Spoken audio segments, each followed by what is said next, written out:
We're moving are live, yes, and we're moving as well. Yeah, remember the days when we didn't move, we froze? Yeah. In bizarre poses? Yeah, that's right. Yeah, that was more than a year ago. Oh, no, it was a year ago. Yeah, it was almost exactly a year ago. Remember. Wow. But yes. So our new year, same old live stream. Yeah. If you're expecting something new, sorry to disappoint you. Yeah, right. The year is new. The content is not. Yeah.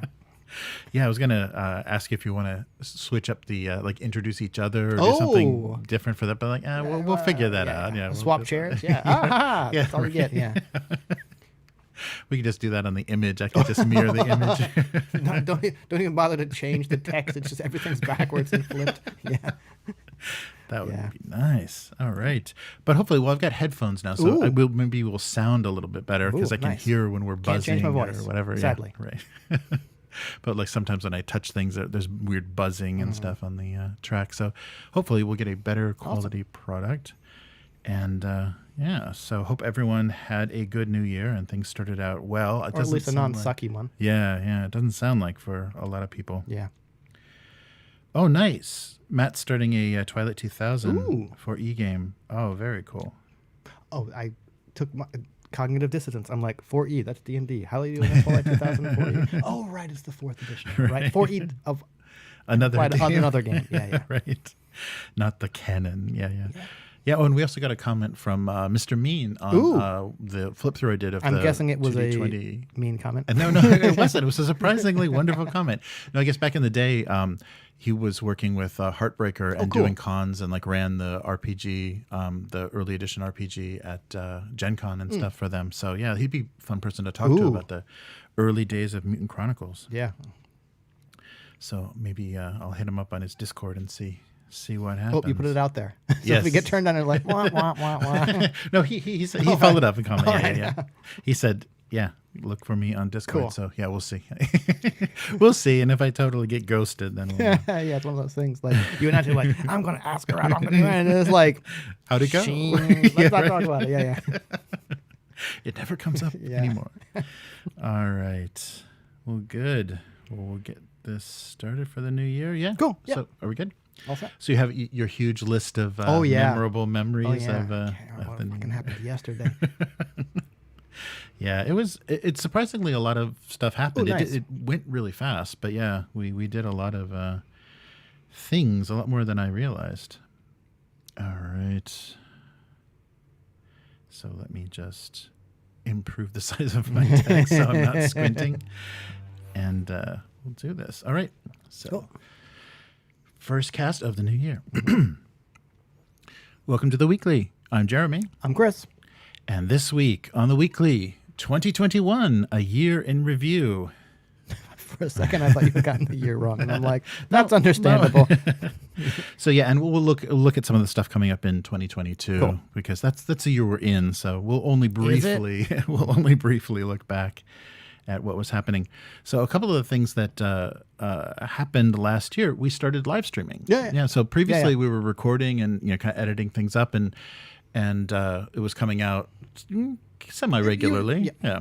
One of the benefits I think of doing the half-hour one, as someone who didn't have to edit it, I imagine it was quicker great to edit just because there was less content. So yeah, that was really nice as opposed to a regular 90-minute 2-hour episode where that would take me a couple of days to really iron out all the bumps. Yeah, at the end of the first edition of Outer Red Hands, I was doing the editing, and Chris had done that before me, and it was not fucking fun. It was a week-ish, or it felt like it was 8 hours to edit a 90-minute podcast. Right, I'm like, this is not worth it. This has become a job, and it's not fun anymore. So. Right.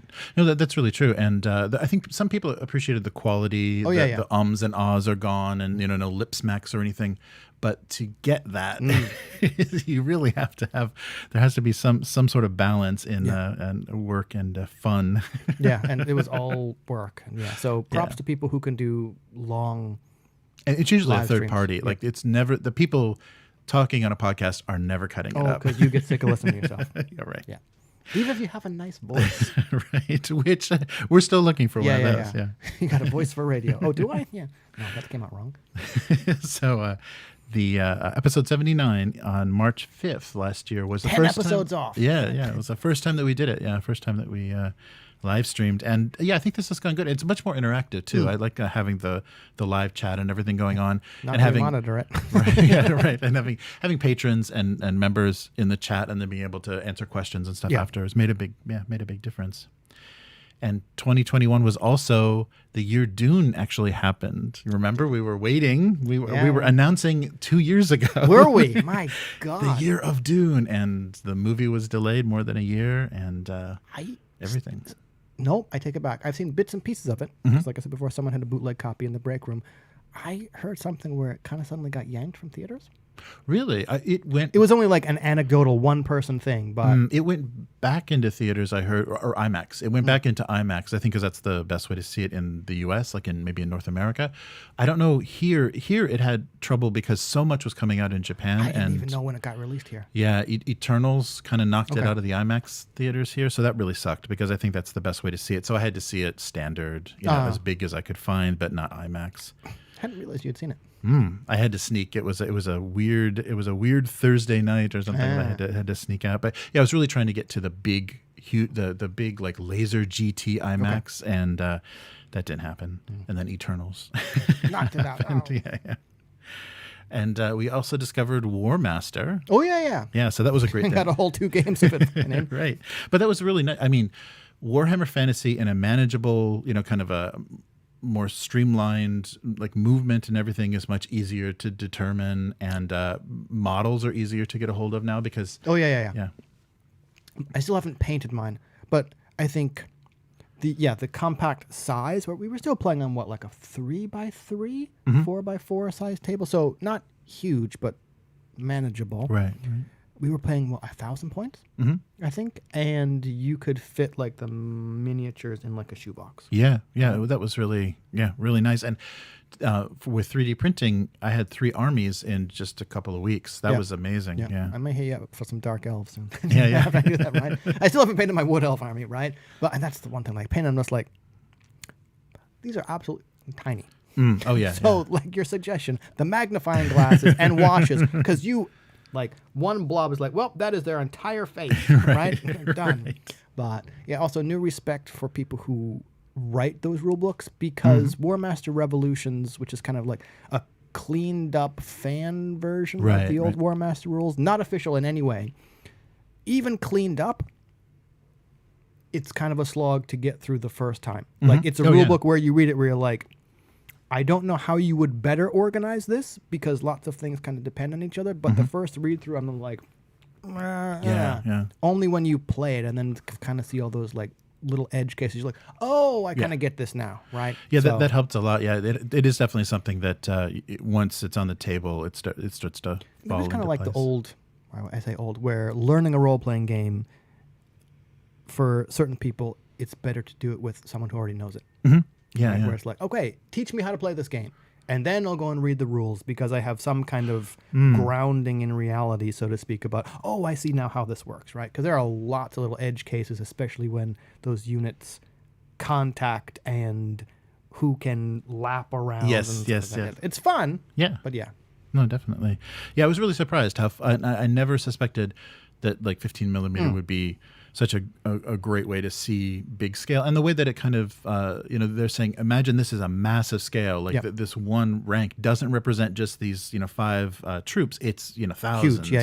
Yeah. So I like that idea of increasing the scale. I also did like how they kind of pointed out that, okay, missile weapons seem really weak compared to melee. It's because it's kind of representing the ground they control, and you're not going to cause a lot of wounds. You're just going to kind of push things around. Right. And that's what they're for. And once you go, oh, gotcha, then you kind of... Also, pro tip, don't slam your vampire bats into the most heavily armored unit on the opposing side. They will bounce off like one of those red rubber gym balls. You're like, boing, all right. That didn't work. Yeah. Yeah, and that's fun. That was fun though, to learn the different kind of unit synergies and like what you should do with this, because it's not completely clear. Like looking at the rules and looking at what some units do, it's not completely clear. But then when it's on the table, it's like, oh yeah, these just need bad to choice. Yeah. I just need to attack and flee. Yeah. Nice. And we also, I was going to say, as you're playing against Skaven, yeah. them motherfuckers are scary because you just like clump everybody. I'm sorry, you clump everybody together around that screaming bell, and I'm like, that's like 20 stands of troops just rolling down the center of the field. What am I supposed to do against that? Yeah, that's something I always wanted to do in the actual Warhammer Fantasy battles, and finally I could do it on a miniature scale. A giant Death Star of Skaven coming at you. Nice. And we also did some Frostgrave. With printed with or no, actually mine were the dwarves. And you had mine were the I feel very snooty. Mine were the official the North Star figure Osprey Games box sets. Cool. Which are really cool, and I like them a lot. So that's cool. Yeah, that's right. I had the Ralpartha Europe dwarves. Yeah, those. Yeah, so that was fun. So yeah, no 3D printing there, but I think it's going to come up for monsters and things like the random monsters we're going to need to print. North Star Games has a decent selection metal of specialty soldiers and beasts and stuff that would pop up on the random tables. I've seen like the snow apes and the trolls and stuff like that. I mean, I'm not really a fan of metal miniatures that much anymore, and shipping in Japan is so they look awesome. I probably won't get any, but and I saw that North Star is also doing official miniatures for Silver Bayonet and Stargrave. Oh, that's right. Oh yeah. Speaking of Stargrave, that was two of the things that happened last year as well. Sci-fi versions of two popular systems. So Frostgrave got Stargrave, and Iron Sworn got Starforged. Yep. Yeah. So two things that I think people wanted Stargrave immediately after Frostgrave, but then when it didn't come out and we looked for other things to replace, like Rogue Stars to replace it, then when it finally came out, we're like, oh yeah, right. So some people went pretty crazy. I saw a lot of really great minis and sets and crashed ships and stuff that people did for Stargrave. But yeah, I'm still enjoying Frostgrave. So yeah, it'll take a bit. I still want to try and look at and support Stargrave, because I think the other game I want to play and try out is I'm drawing a blank on it. Ghost Archipelago. Oh yes. The tropical pirate themed counterpart to Frostgrave. It's supposedly set in the same universe. It's like Frostgrave is that Feldstaff north thing. Ghost Archipelago is kind of down south, and you've got those Heritors and their kind of pirate crew and kind of jungly snake men. I want to try all of those because just through release and just through playing games and development, I'm sure Ghost Archipelago was kind of a cleaned up version of Frostgrave, which Stargrave is kind of a cleaned up version of Ghost Archipelago. So what did the designer learn? How have things been streamlined? But I think Frostgrave 2nd edition came out after Stargrave. So that's right. No, it did. I think so. And I heard though that Stargrave did include some of the things that McCullough learned in Rangers of the Rangers of the Shadow Deep. Shadow Deep, yeah. So there's a little bit of those elements, maybe helping the RPG kind of aspect of it, so that the things evolved differently. I'm a little. I think I said this before. Compared to the Frostgrave miniatures that North Star Miniatures puts out, the Stargrave miniatures look amazing. Are a bit boring. Just because it's like, here's your mercenary troopers, and I'm like, kind of look. They're all kind of the space fatigues, right? Yeah, right. Like you don't. Just I think through the nature of the game, you don't get as much like variety through kind of like the wacky fantasy things of Frostgrave, which is a little bit disappointing. There's no reason you couldn't do it, but yeah, I've seen people push some stuff pretty well, like do some really interesting takes, and kind of repurpose like old Rogue Trader minis, and there's a huge variety of sci-fi things from board games and stuff. So even because there's enough, even the dungeon crawler that Mantic did, that was a sci-fi version of it, has troops and stuff that would work perfectly for that. So a lot of people have come up with kind of unique characters, and because it's so open to what these look like, what the characters look like and everything. There's no like set style to the universe. There's probably like Frostgrave, I'm guessing there's kind of basic model types, and you kind of can represent them however you want. Yeah. So that's pretty cool. So looking forward to that. And I think that would be fun to do the evolution of things, to see how things evolved and how they changed. Even also what's different. Like I talked before about how like kind of rules matter. I imagine that applies for war games, right? Like, Oh, yeah. does this just feel like a reskinned Frostgrave, or are there rules in here that definitely make it? Oh yeah, this is definitely For the science fiction as opposed to fantasy. Yeah. No, that's a good point.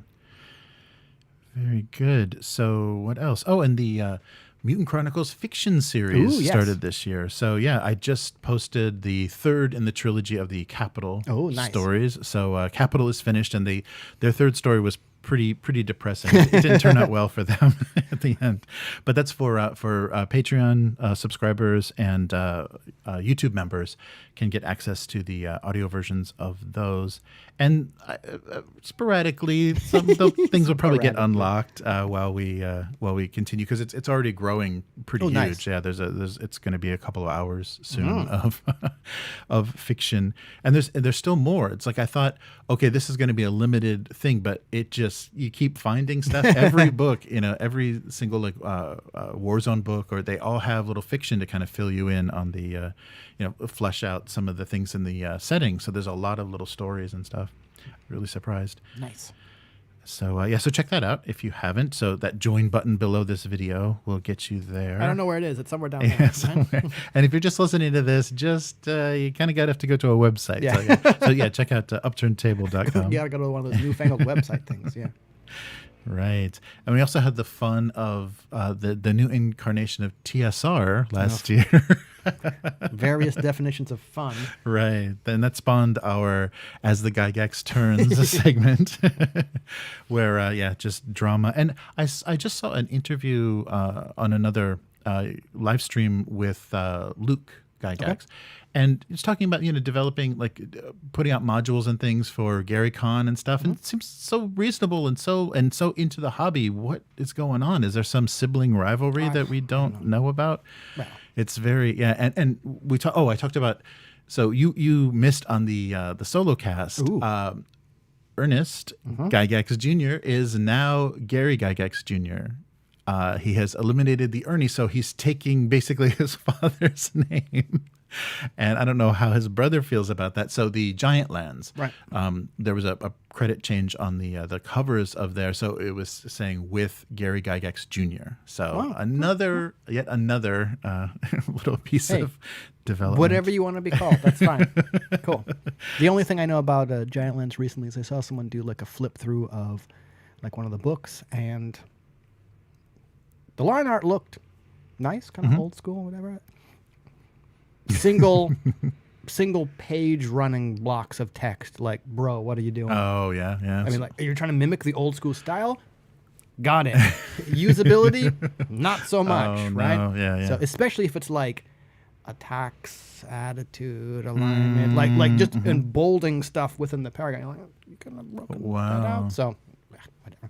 Yeah, it may just be they stuck with an old school aesthetic. And I wonder if that is a turnoff, or and it is also maybe in the layout of the book you're doing a little gatekeeping, because somebody that's only played... I can't read this. Oh, SJW, get the fuck out of here. Right? No, but somebody that's only played 5e, where things are really broken out and stuff, they're going to look at that block of text and say, I can't. Yeah. I can't. No. Maybe if it was a design choice, well chosen. If it was just something you did, just design with intent, please. Right. And towards the end of last year, we felt the embrace of the Embracer group, right?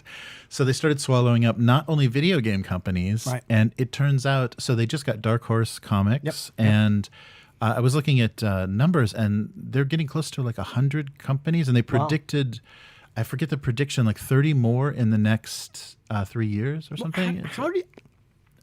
we don't know where How do you predict that? I mean, you got an 8-ball, or do you these deals that are we're already pretty sure this is going to happen? I think that's what they're looking at. They've got their eyes on different people, and they talk about we're just waiting for the the synergy to work, and basically they're just trying to swallow up everything that has any sort of connection to just different pop culture entertainment.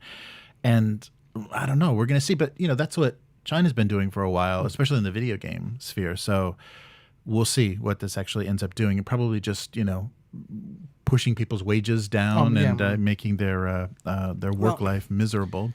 We always seem to talk about monopolies and stuff like that, but I suppose one of the benefits to this that I mentioned before was possible distribution networks. Right. Right. And so, hey, maybe the Embracer group is just like, okay, we own you, but go about business as normal. And because we want you to be successful, because we'll make money, so it's not altruistic, you now have access to these distribution networks, right? And since we have all these video game things on it, we can kind of get them out in bulk, or shipping's going to be, or manufacturing is going to be, all this stuff. That I think is the best case scenario. Right. Because they were talking Asmodee. The thing I brought up last week was Asmodee, right before they were purchased by Embracer Group, bought Miniature Market. Okay. So Asmodee had a actual little investor presentation where they say we're looking to become the Steam of board games. Okay. Where we've got development, production, distribution, all in one house, in one thing. And now Embracer Group has got that. So, and it just may be, and like you're saying, this may be a great thing, especially if it's EU based. They're going to get localization in multiple languages. Like things are going to be produced more efficiently. Right. One would hope. Yeah. Or they just want to control as many IPs as possible. Worst case scenario, you get another like Disney, right? Where it's like, nope, we own all this. We say what. I mean, it's there, so they can. But it's like we say what does and does not get made, and yeah. So I'm curious that moving into comic book and board game, it's an odd and very different market from video games. So we'll see how that works. But the other thing that we did see last year in the spring was Warhammer Plus, the streaming platform from Games Workshop. And as of now, I don't think they've released an animation in about a month. Really? Yeah, it's really bizarre. So I think... and it's a monthly subscription service. Yes, it's a monthly, and there was supposed to be weekly. And then it was like almost weekly. And then it's like, when we get you mean release? Yeah, releases. Yeah, it was supposed to be weekly releases. Every week you were supposed to see something new. Right. And they did that pretty well for a while. And I actually loved the Blood Angels series. The models were a little weird. The character design was a little weird. But the voice acting and everything, I mean, the story, the writing was great. The combat was kind of chaotic. You couldn't quite tell what the hell was going on. It sounded like a Michael Bay movie. Right. But the story was really fun, and it really built. There were good reveals and stuff. So kind of like a soap opera, a Warhammer soap opera that I didn't know I wanted. It's just like the Warhammer 40,000 soap opera you didn't know you wanted. It was pretty fun, but that ran into production trouble. They stuttered and started doing that Netflix thing where they're like, we're going to do a show about our shows where we're talking about how cool our shows are. What did you think of that first episode? And it's just like making garbage, just making really bizarre content, because they didn't even have like celebrities or voice actors or anything. It was just the people that host the other stuff on the service were just like, that was a pretty good show, wasn't it? Yeah, it was a good show. People should watch that show. It's like you're talking to subscribers. So kind of like what we do right here, right? But you're talking to subscribers. It's like, yeah. But we'll see. They keep saying things are going to improve, but if they can't manage the studios that are producing this stuff, and they're probably not paying them well enough, if the things have really slowed down like this, they probably won't. And I don't know what legal things are going into it now, and because like you had talked before, we're sure whatever contracts like the creators had to sign, like you said, kind of may have killed off some enthusiasm for those fan things. And I understand someone or a company wanting to protect their IP. But this kind of sounds like it might be a situation of, we tried it, we kind of can't do it. Let's not break those contracts, but let's end those contracts and let creators. They could turn it back over. Yeah. Like, I don't know what the legal things are here, right? If it's possible for them to do that, I think that might be the better choice, because as we discussed before, those fan projects were essentially free commercials for your company and for your product. And if you can't do it in-house, why not just go, okay, we tried, sorry, it's back over to you guys, maybe compensate the people for their time, right? And then kind of go back to, please do whatever you want, because it's free commercials for us. Right? I don't think they will, but... Yeah. I think they're probably seeing locking down their IP as more valuable. And so if this streaming service just completely fails, well, at least everybody that was doing stuff that was out of our control, it's all locked down. So then when we go to license something to somebody, we don't have to say, well, yeah, there are people that are doing this like random stuff with this property or these characters, but ignore that. Not being a owner of a big company, not having any kind of IP to hold on to our challenge, like I wonder if that really is a concern. Because again, one way to look at it, it's free advertising, and people have to kind of realize the difference. Only certain companies see it that way, though. Yeah. Oh yeah, sure. Yeah, I think so. That is it is really difficult because there are some companies that are like, yeah, this is great, and it was surprising. Like pre-Disney, Star Wars was really cool with fan stuff. They supported it. Why not? How many Star Wars movies came out pre-Disney, right? Right. And they had books and stuff. They had festivals of like the shorts and stuff online. So yeah, and like fan art contests and stuff. So there was a lot of stuff. So when you embrace that, I think it does kind of help the fan community, and then when you kind of lock down on it, it makes things weird. And the fact that they are incapable of managing this is very strange. Well, so I don't know. Who knows what's going on behind the scenes? But like GW may be fantastic at the logistics. Well, okay, that Curse City, whatever, is kind of shooting a hole in that. But like at the logistics of manufacturing and producing miniatures. Don't mean you're going to be able to manage any kind of social media thing, right? Like you're good at this thing you do. Maybe just focus on this thing you do instead of trying to. Anyway, yeah. So we'll see. And the other development that happened, I guess it still counts as 2021, but they just announced for Warhammer 40K they're going to do seasons. So, I tweeted about that. Yeah, I saw that. It's like that's taking the worst ideas from video games and bringing it into tabletop wargaming. That's just idiotic. I mean, what they really want to do is get the people that are into the hobby and are playing competitively on a grind, so that they're just like, yeah, you are locked in. We're at least going to make $1,000 a year from you from all the shit you have to buy to compete. And so that's good. That's going to lose. I mean, I think people entering the hobby will look at that and say, what kind of crazy treadmill is this? I wonder how many new people they have entering the hobby. I think they did a good job. I think with 8th edition, they must have done a pretty good job because there are some really staunch defenders of Games Workshop. Anytime you're saying anything negative, there's a lot of people that are defending it that aren't the crusty old, original. they're the uncrusty, not yet old defenders, right? But interesting, because I remember when Kill Team came out, I remember thinking like, great. I'm sure we discussed it too. Like, here's a great entry point for 40K, right? Like, those boxes are still kind of on the pricey side as someone who bought 2 of them and decided they didn't really want to play and donated them to the studio, right? And it's like, okay, like $80 to $100. It's still an investment, right? But it's not army size investment. And then Kill Team just kind of went. Yeah, now it's just its own weird board game. It's not even like a. It's not even, again, when they came out with another one, that could have been another jumping on point. And as someone who got out of Magic because of that rotation, when I saw Warhammer 40K was doing seasons, my mind immediately went Magic. Right? Exactly what you said. I fear that you are trying to squeeze as much as you can out of the hardcore competitive players because next season, tiny tweak here. Oh, this whole section of my army ain't usable, so let's update it, right?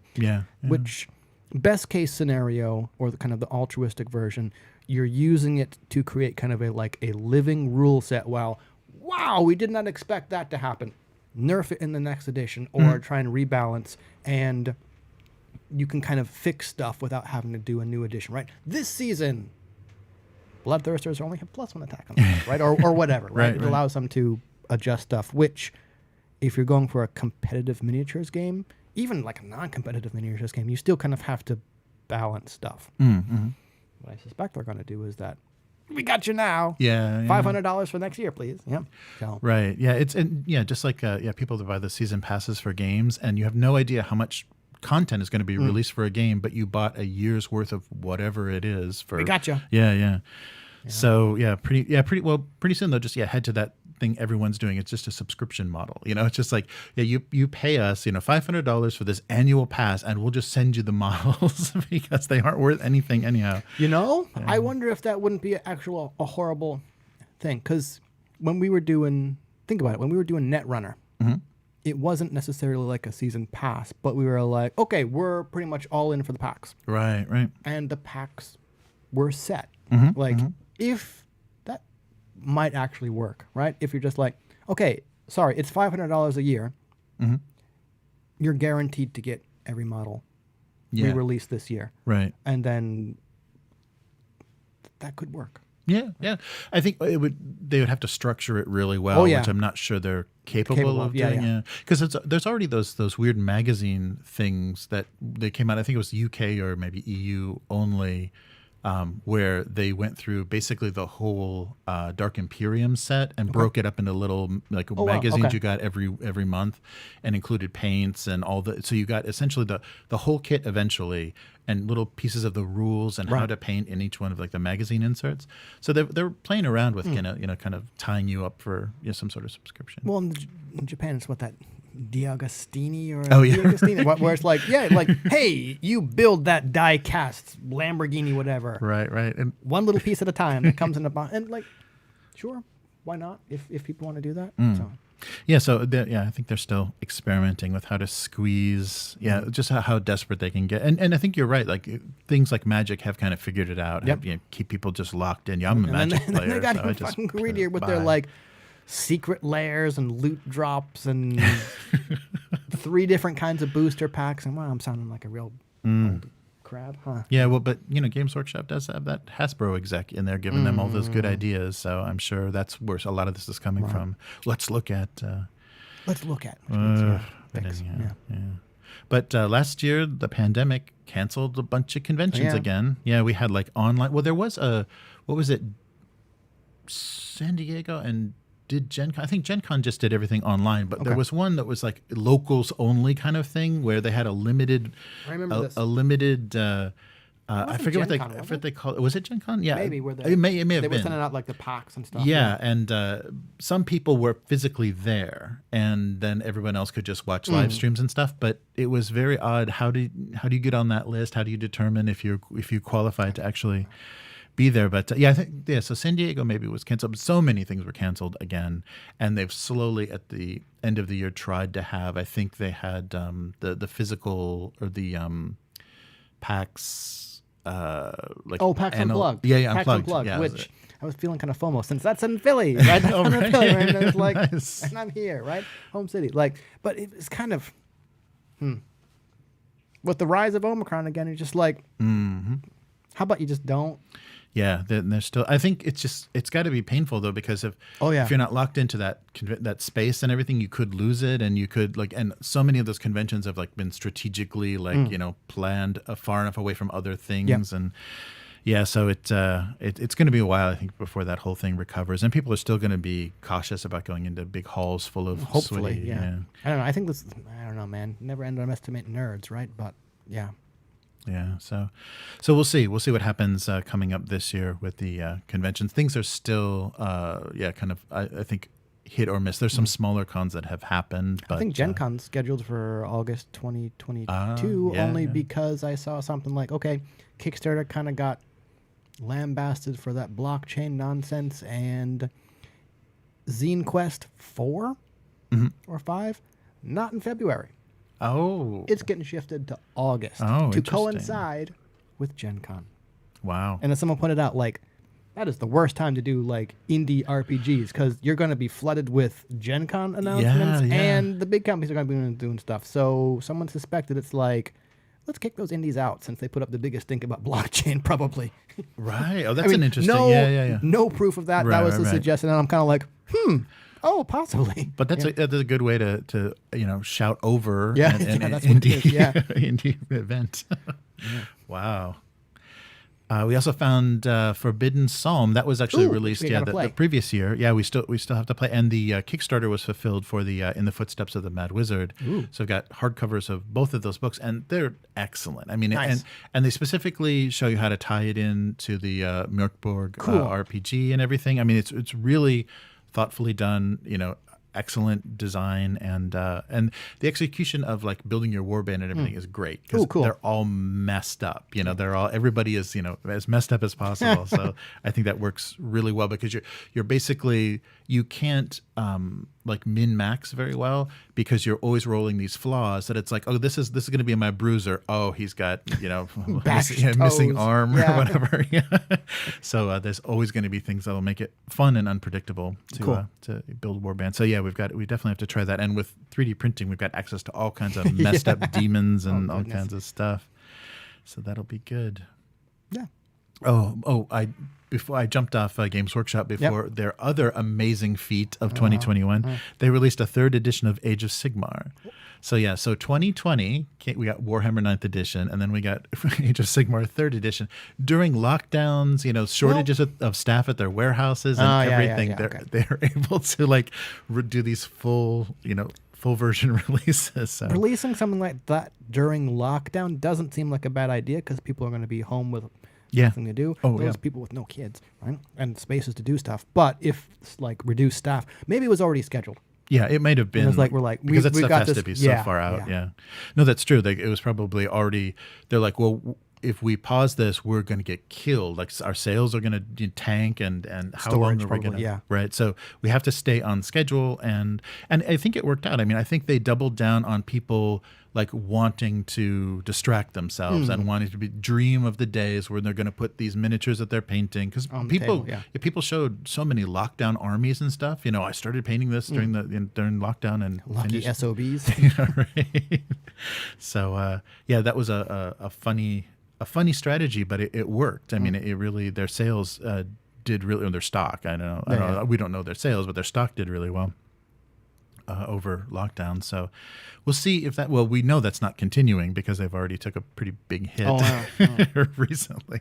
That's why I was getting into the hobby with my orc codex. Because they had a huge drop in stock. Buy now. Yeah. Yeah, and I wonder if that's from the hit that they're taking from having the Warhammer Plus was probably a huge investment in like infrastructure and everything, and they're paying salaries to all these hosts, and they're just it's not getting new subscribers. EU stuff like Brexit stuff. Yeah. That too I think was a big stumble for them. We talked about before. I wonder. Well, I mean, it's investment, but I wonder why, or setting up manufacturing places in other parts of the world would be an option now. Yeah, I don't know. The thing that I've heard is the Brexit created a lot of tariffs for things. Okay. So there's like requirements for a certain percentage of things to be made domestically. Right.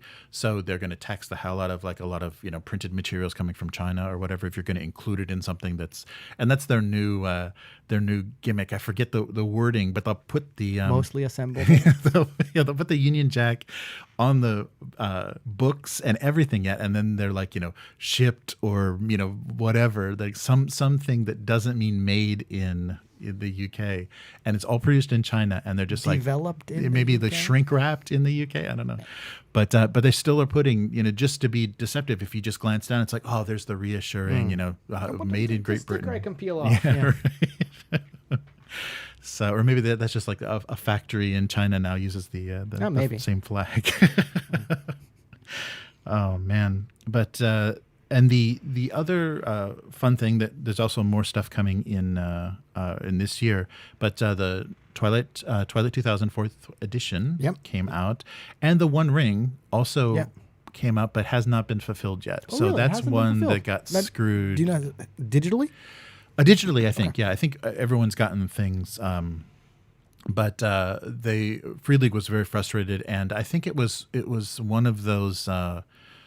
Distributors, one of those shipping. I forget game. I don't want to diss anybody that didn't make any mistakes, so I don't want to mention a wrong name.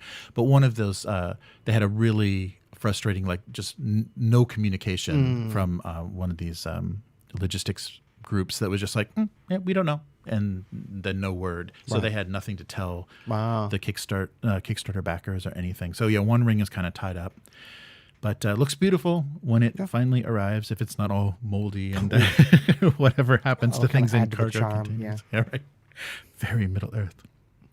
But so that was all the kind of major stuff that I was thinking of. Anything that stuck out for you that we didn't touch on? No, I think that was pretty much everything, and I've tossed in my 2 cents about everything there. Yeah.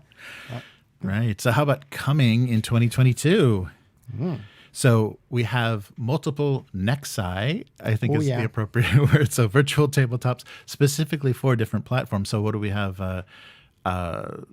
Call of Cthulhu. Call of Cthulhu, Vampire. So it was Vampire was one of them. Vampire, Pathfinder. Oh, that's what it was, Pathfinder. And one more. Was it Cthulhu? I thought it was Cthulhu. Maybe it is. Yeah.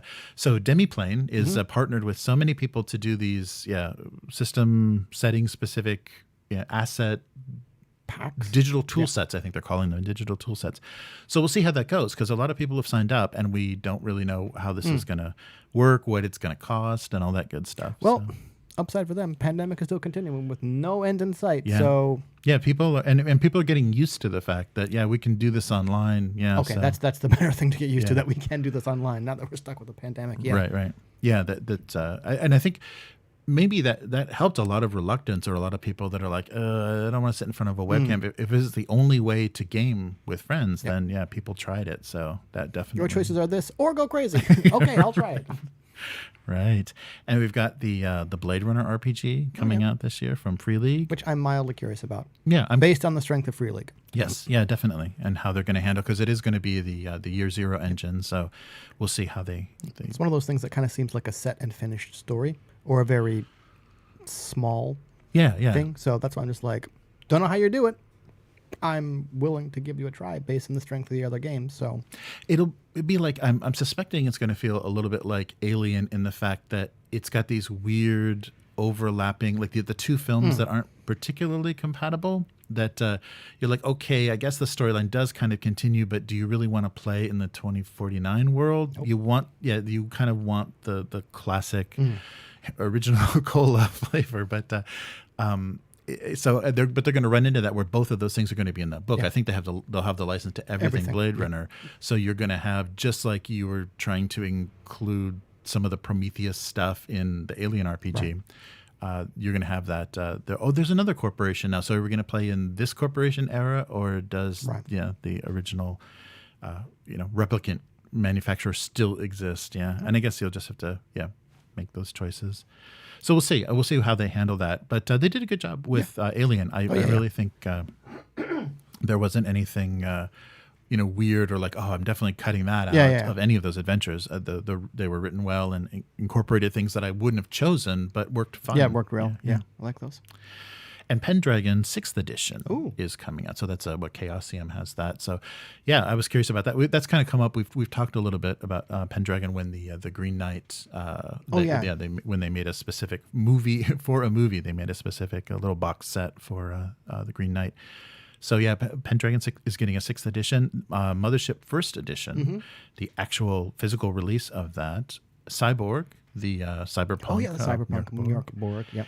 And the physical, it was delayed. It should have been out this year, but the physical books for Trophy should be out this year. So yeah, we've had definitely some effect from the shipping pandemic and logistics problems from production. So things that we should have seen last year are eventually going to got pushed back because of fingers crossed for 2022. Yeah. So that's some good stuff to look forward to. That's some fun things, and some things nice things to actually have in our hands next year, or this year. It's this year. This year. Yeah. I don't want to think about next year. Jeez. It's going to be pandemic 4.0. Yeah, really.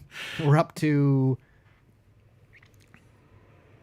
I forgot my Greek alphabet. I was trying to think of what variant. Sorry. Oh, next variant is pi. So I don't know how that's going to work. I think I might skip that one. There's just too many jokes. Yeah, right. Or it sounds kind of silly, yeah. Yeah, like they had to skip new, because you'd say, "Oh, the new variant." You mean what? The new one? What's the new one called? It'll be like who's on first of the pandemic. But so we'll see. We'll see how this year turns out, and we will be here with you, covering every step of the way, live from the scene. Every new Embracer Group conquest, and every piece final transmission. Well, we have been embraced by the Embracer Group. We will be ceasing transmissions. Yeah, that's right. If Embracer Group does want to consider buying us out, we'll shut our mouths and say exactly what they want us to say. Like, I got no problem with selling out for a large enough sum, right? Yeah. Yes. At least be honest. That's one of those things. Like, if you actually do sell out, be honest and open about it. Be like, yep, it was money. Yeah. So long, chumps. Right? Yeah. Don't be like, no, we're still going to be cool and friends. And nope. It's like, we sold out. Yeah. Yeah. So we'll look forward to all the new fun tabletop events in this year. Yeah. But it was a much better year when I was looking back in retrospect. in retrospect, 2021 wasn't as bad as it felt. Well, when you cut out all the filler. Yeah, right. It's like one of those episodes like, wow, this is a repeat episode. But you cut out all the filler. Wow, that was surprisingly good. Rich in releases. Yeah. Yes. Yeah, that's true. When it's the greatest hits, it was kind of... This band does not suck at all. Yeah. Nice. So, in this new year, where can people find you? Same place. It's Twitter, Hivemind, HYVEMYND, where I've been recently yelling, as usual. In addition to parenting stuff, I broke down and I have a couple boxes and sprues of Perry miniature 28mm historical stuff coming to Kit Bashin to turn up 28. Oh, nice. Oh, excellent. Yeah. Oh, that'll be great. Yeah, that's another game. Yeah, we have to get on I the feel very table. traitorous. I've got American War of Independence redcoats. Really? Yeah. Because I looked at them you're supposed to use historical miniatures, and one of the things is like, okay, basically you like chop off the torsos, and they have very awesome 3D print kind of like fully armored heads, because that's kind of the look, right? Mm-hmm. These kind of like shambling dudes in full armor. I don't know what I would do with all those torsos. Yeah. Right? So I just went and I said, okay, which look the coolest? Because I'm not going to armor them up. I'm just going to cover their faces with some kind of mask, because that's the thing for Turn Up 28. It's helmets on, visors down, to minimize flush and also make them kind of spooky. Hey, they're out of date, but those like Franco-Prussian Prussians, the pickelhaube hats, those look pretty cool. And who doesn't want an army of kind of like those colonial kind of tricorn things? Right. Those. Nice. So it was purely hat selection. Yeah. I'm like, okay, I want at least like 2 armies, and those 2 boxes and a couple extra sprues got me like 2 armies. Excellent. So no idea when they're going to show up, but hopefully soon. Wow. Oh, very cool. Yeah, that'll be some fun stuff to look I'll forward show to. us turning them to the horrible root vegetable people. Anyway. Right. Oh, very cool. So how about you? And I still do a single panel gag cartoon that I produce twice a week, and I do a live stream for that. So if you want to watch the drawing of that, that's abusecartoons.com, and then Abuse Cartoons on both YouTube and Twitch. And if you'd like to support us doing the weekly by becoming a weekling, please visit patreon.com/upturntable. And upturntable.com is basically where you can find everything that we do.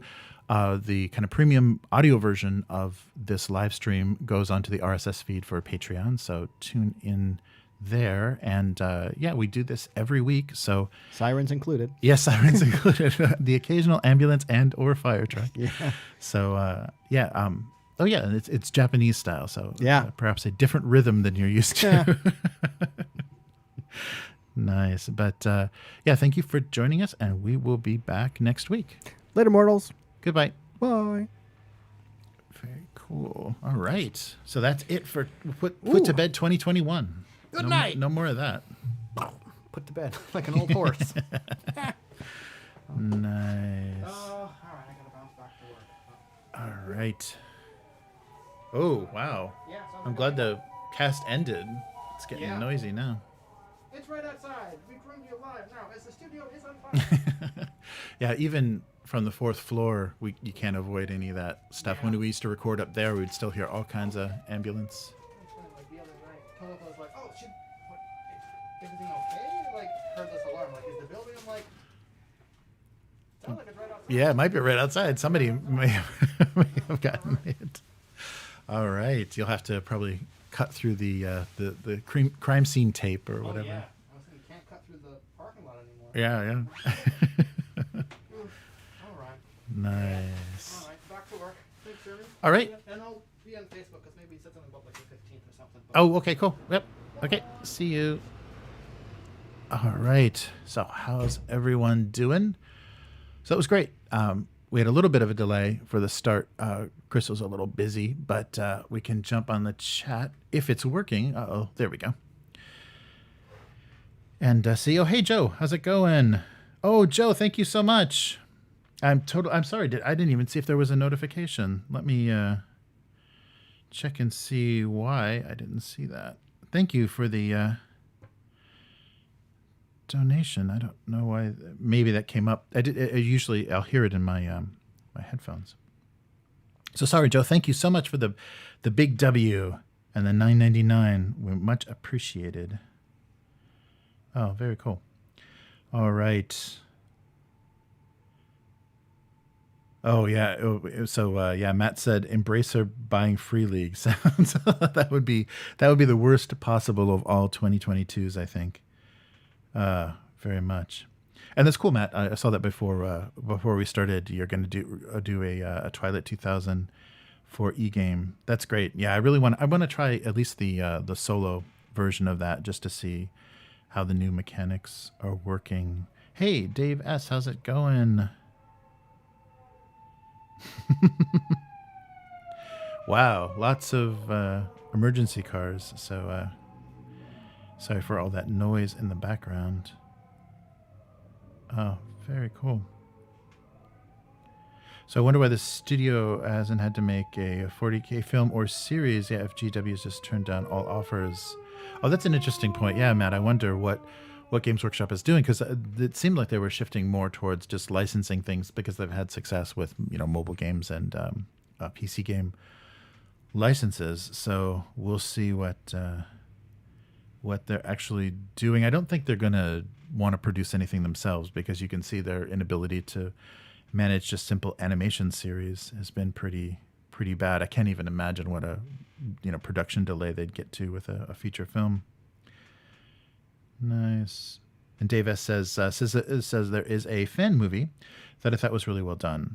Yeah, there's been some really great fan content, and people are still doing 40K fan content, even at the risk of the cease and desist and everything. So it just the love for that setting and that lore is just not going to go away, regardless of what Games Workshop decides to do. All right. Hey, Crispin, how's it going? Thanks for stopping by, and thanks so much, Joe, for doing the mod and the donation. That was very cool. So Matt said we went to Gen Con in 2016. Oh, and all of your group got 6 from convention crud. Yeah, that's true. That's what I've heard so many people say is like, if you do a lot of conventions, you always end up under the weather like the next week after that. So COVID era, and especially with the way how things are spreading now, everyone's going to get it. And that would just be, it would be beyond super spreader. Hey, how's it going? Wow. So, Blade Runner RPG. Yeah. So I'm really hoping that they handle the Free League handles the Blade Runner RPG the same way they did with Alien, where they give you the option to kind of run it how you want. Because really, when you think about it, all the Alien films that have come out, especially the newer ones, Covenant and Prometheus, kind of screwed up the technology, like the low tech aspect of things. And that's one thing that came into our campaign, where the players were we were basically doing kind of Prometheus era stuff, or, a little bit post that. And that technology is like, you've got holograms of everything. You're watching people move through structures. You see everything that's going on. It's not just that simple motion detector. And so the players were kind of like going that way. And that's not what the rules, I think, really want to deal with, because they're basically, they gave you the rules to kind of, motion detect and hunt, room to room, like in the original Alien movie. So there's a little bit of incompatibility. So we'll see, like generations of replicants and things in Blade Runner. We'll have to see how they handle that. But I'm sure they'll do a good job, and they'll get good writers to be doing the adventures. So it should be very playable. But and we've got a bot in the chat, of course. All right. Nice. So what's going on? Oh, what's on my shirt? Oh, this is a the studio that produces. I'm totally totally blanking on the studio's name. Humongous. Is it Humongous? What is it? Behemoth. I'm sorry. The Behemoth. The guys that do Castle Crashers and Alien Hominid. This is one of the shirts from their shop. I met Dan, the artist, at San Diego Comic-Con a few times when the Behemoth was promoting games and stuff. And people, these were kind of joke shirts that they did because people would always criticize. He drew something and they're like, well, what is that? So he did shirts that were like multiple choice. So this character is either tofu, a horse, or a refrigerator. So just kind of rolling with the joke of not recognizing what he was drawing. But a really talented guy. Did a lot, it basically the art director and did all of the art direction for a lot of the Behemoth's games. Oh, sorry, you guys saw that? You saw the zombie? Okay, cool. Sorry about that. Let me take a quick look. I didn't. I'm sorry, I didn't acknowledge that. I usually have enough of peripheral vision on the on our little OBS screen that would have come up. So thanks again, Joe. I'll relive that moment if I can get it to come up. But yeah, I hope everyone's doing good in the new year. John's being deported to Canada. Oh my God. Oh, okay. So Matt was saying, yeah, for the Blade Runner, they're going to set it between the movies and emphasize investigation, which I think, yeah, is a really good move. I think the kind of tech noir of the original Blade Runner is a much more fun world to play in than playing as a replicant. Yeah, the 2049, and it adds a lot of stuff that I think. Well, I mean, I guess a lot of people will argue about the playing as a replicant. So I'm curious how that game will handle that, because Denis Villeneuve handled the question by not answering it of whether Deckard is a replicant or not, and because the whole storyline of replicants reproducing. But I wonder how they're going to handle that question in the game. If you are going to be playing as a replicant, if you know you are, how the test is going to work, the void conf test. Yeah. So, yeah, but it'll have amazing art, like just like the Alien did. Nice. Not a ghost or a dinosaur. No, it's tofu or a horse.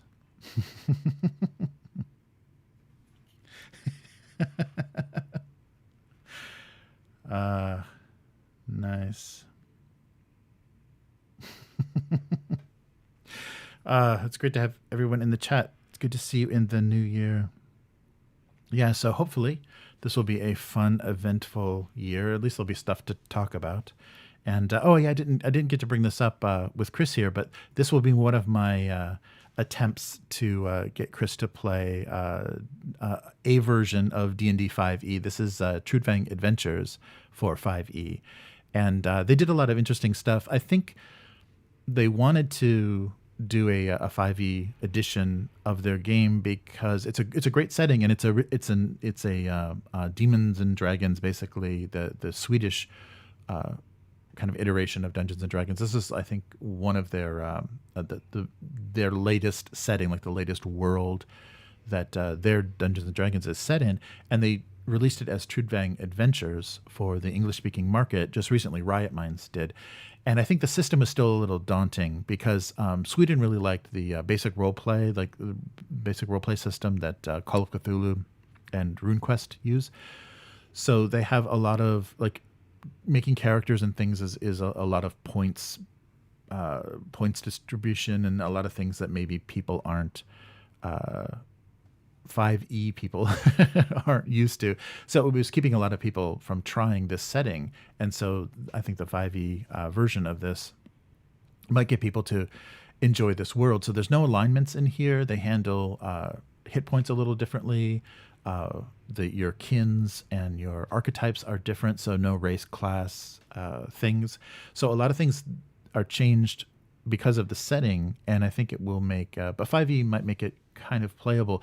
The thing is, though, 5e is very combat focused, or has you can heavily lean into dungeon crawling and combat and become kind of superheroes. And Trudvang is not that. It's a deadlier, you're weaker, avoiding combat is a better choice in most cases, similar to a lot of the the more old school deadlier games. And so it'll be interesting to see, but I might this might be the only way I could get Chris to play a 5e rule set game, because they made a lot of interesting changes, and I think it's a lot of fun.